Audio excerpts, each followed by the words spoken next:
Hello po, ayan po, inasawa na po siya ng lalaking manok. Ayan po ang dahilan kung bakit po sila dumarami. Ito po ang aking mga alagang Rhode Island Red.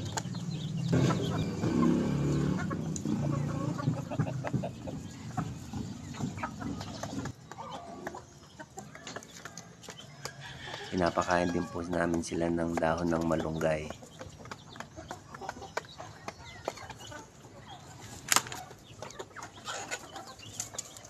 Ayun po, inasawa na naman po. Itlog na naman po yun.